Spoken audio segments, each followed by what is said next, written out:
Welcome to Core Content today for July 5th, 2023. I hope everybody had a fantastic 4th of July. It's great to have you here. And sorry, earlier this week I said it was June when it was July. Force a habit after a month. You can't have 2 months with the letter J starting back to back. But we have a lot to talk about today. It was a busy holiday weekend, including HBO shows are coming to Netflix. The war on IPTV is heating up as legitimate streaming services are cracking down on piracy.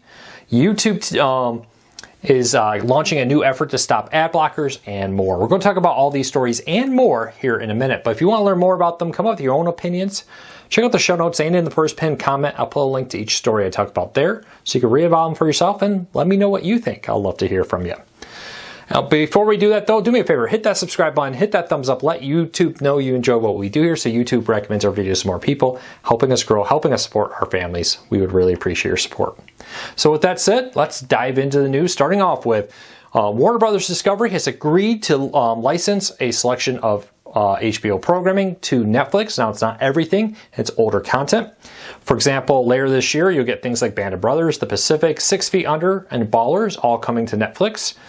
And right now, it includes just one show live on Netflix. Now, seems like Warner Brothers Discovery is hoping to A, get some cash from Netflix to help them out, but B, also say, hey, we're going to grow the HBO brand. Well, a lot of people who know HBO and love HBO can't imagine this, but there's a lot of people who have never subscribed to HBO, don't really particularly care about all of it. For how big Game of Thrones was still a fairly small percentage of the American population who watched it. Less than half of Americans actually watched Game of Thrones.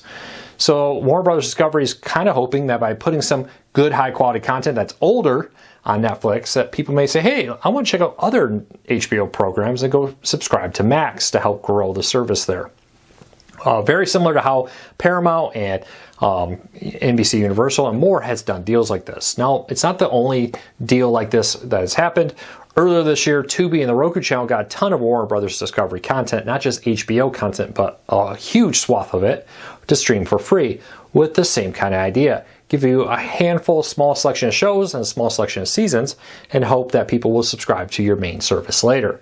We'll have to keep an eye on this, but good news if you subscribe to Netflix, some HBO content coming soon. I've actually never seen The Pacific, heard good things about it. I've watched Band of Brothers several times. Probably go try out The Pacific and see if it lives up to the hype. All right, let's keep moving along. Many large media companies have banded together to take down one of the largest IPTV services, pirate streaming services out there. And this includes Disney, Paramount, Warner Brothers Discovery, and more, all shutting down is one particular service out there called Soap Today. Now, this service was averaging over 108, little dyslexic moment, 108 million visitors. That's more than HBO Max was, surprisingly, honestly. And now they've successfully forced it to shut down. It mysteriously vanished last month, and now we've learned that it shut down a day after being served with legal notices of a pending criminal case against the owners of the service. Now, IPTV, a lot of people say IPTV just means Internet Protocol Television. Well, the reality is people who use the term IPTV are generally not referring to a service like YouTube TV, Hulu with Live TV, Sling TV, etc. So that's why we use the term there. It's kind of become very much of a broad term for piracy nowadays. It used to mean specifically just live TV streaming, and increasingly it's being used to describe pirate services that also focus mostly on on-demand content. But increasingly, we're seeing a huge grouping of studios working together to shut down piracy services around the country and around the world, partnering with international companies too to do the same thing.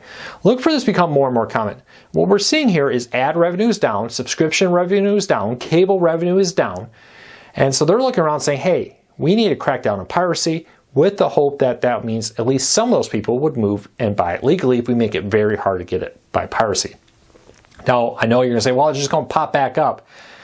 Be careful with that. There's a lot of bad actors out there. Also, it's an increasing whack-a-mole game. The quicker they knock these down, the harder it is for you to find a good, high-quality piracy one. I predict you're going to see many, many more criminal charges being brought against owners of these services. I always wonder if they're ever going to go after the users, because often when they get these services, they also get the subscriber lists from them when they seize the servers and more. We'll see what happens with that. Much like they used to do back in the torrenting days not that long ago. But we'll keep a close eye on it. The war on IPTV, the war on piracy is only going to get hotter. Mark my words on that. All right, you may have noticed that many smaller internet service providers are being bought up. We talked about that happening in Michigan about a week ago, and now GigaStream has announced that they are picking up a company called Warp2Biz. And this means GigaStream, which is an internet provider you may not know of, but they're now available in 20 states. They've been on a slow buying frenzy, buying up smaller companies. Look for this to become more and more popular.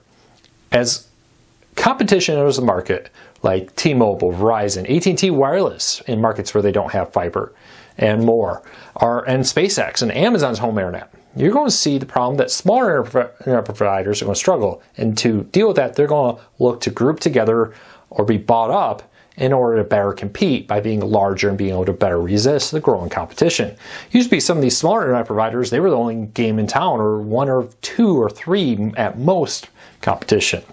Well, now there's 4, 5, 6, 7 options for internet in many of these smaller areas. Look for smaller internet providers to be selling and be merged into larger ones in the years to come.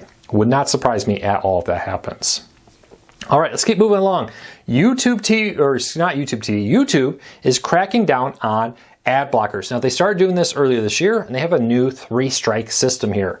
So if they detect you using an ad blocker, they're now giving you a warning on the first one. They give you a warning on the second one. And at the third time you watch a video while using an ad blocker, they permanently try to block you while that ad blocker is there, preventing you from watching the videos to promote YouTube Premium, their subscription ad-free streaming service that also offers things like the ability to download and other benefits to Premium.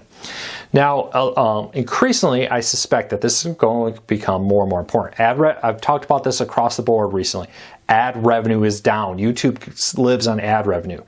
When you watch it with an ad blocker, creators don't get money, YouTube isn't getting money, so YouTube is going to be investing a lot of money. When money was free flowing, that wasn't a problem. They didn't care so much. Now that money is becoming tight because ad revenue is down, look for the crackdown on this to become more harsh coming up here. And they have new tech using AI and other stuff to try to detect ad blockers. So it's going to be a game of whack-a-mole, but Google has a lot of resources to put behind this. So it'll be interesting to see how effective they are with it. But if you are using ad blockers, you may start noticing that they're cracking down on this with that. Speaking of cracking down, Costco has also joined Netflix and others in cracking down on membership sharing. Costco has announced that they are going to start randomly checking IDs, especially at self-checkout, to prevent people from giving somebody their Costco card to help crack down on membership sharing, to stop that from happening, to help them save money or save subscription revenue by having people who actually shop there have to pay for it. We'll keep an eye on this, but it's increasingly common. I think as we see ad revenue and the economy as a whole struggle a little bit, we may see more and more of this become more and more common. Now, one of the big things with the Writer Guild strike, and maybe even the Actors Guild strike that could happen here later this month, we are seeing a lot of complaints about AI. Well, just as this is happening, the writers are worried that AI is going to replace them. Comcast has gone and invested in a bunch of AI startups that could be used to create tech for example, making movies, television shows, and video games. Now, Comcast has a fund to help invest in AI startups, and they've done things that, for example, to help better understand scripts, better understand shows, what makes them popular, help them create new shows, help create virtual worlds, and more. So a lot of this tech is promoted for video games, but could be easily switched over and promoted for making television shows and movies. It'd be very interesting. AI is not going to go away. AI is going to become a bigger and bigger part in CGI and more in movies. The question is, how far is it going to go in movies? And that's a big part why Writers Guild are really fighting that very hard to try to stop that. And I don't think that it's going to go away. And I don't think either side is very close to a solution here. It could be next year or longer until we get this strike resolved. We'll have to wait and see what happens here. I don't know if studios are going to try to wait out the writers, or if writers are going to be able to put enough pressure on studios to force them to come to a deal. Both sides are going to have to come to the middle. There's going to have to be a point where both sides agree to some type of middle ground. Who's going to get a little bit more of what they want, I think is the only thing that's at question here. But Comcast is clearly looking forward to saying, hey, let's invest in some AI tech now so that if this becomes successful, we have the early rights to it. All right, DirecTV Stream, DirecTV and UVerse customers, you may have noticed that your locals went dark last night 7 p.m. or excuse me, it's last night for when I'm recording this, Sunday night at 7 p.m. I'm recording this late Monday night. Nexstar pulled, or DirecTV pulled their Nexstar stations from their service. Nexstar fired back saying, hey, we said we would allow you to extend it. DirecTV said you had unreasonable price hike requests and we can't agree to these deals.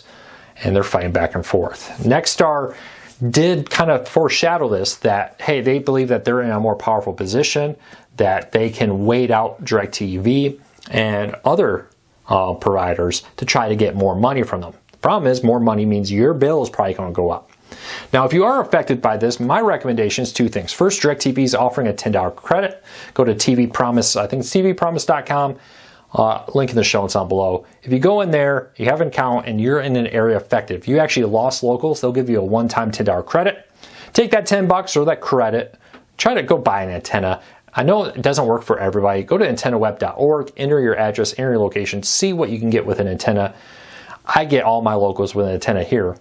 So an antenna is a great way to watch your locals without having to worry about blackouts. Highly, highly recommend you take a look at that and invest in an antenna, even if you have a service, because I get a lot more channels than just my main 5 locals that allow me to watch a ton of TV that doesn't come with YouTube TV, DirecTV, Hulu, etc. So check it out, a lot of content there. But I do expect that this Nexstar agreement is not going to be over anytime soon. Could be wrong, could be done this week. Wouldn't surprise me if this drags out to weeks or even months. Mission Broadcasting, there's another one that Nexstar runs, has been dark on DirecTV, those stations, for months now. Would not surprise me to see that trend continue here. We'll keep a close eye on this and have full coverage over at corporate.carsnews.com.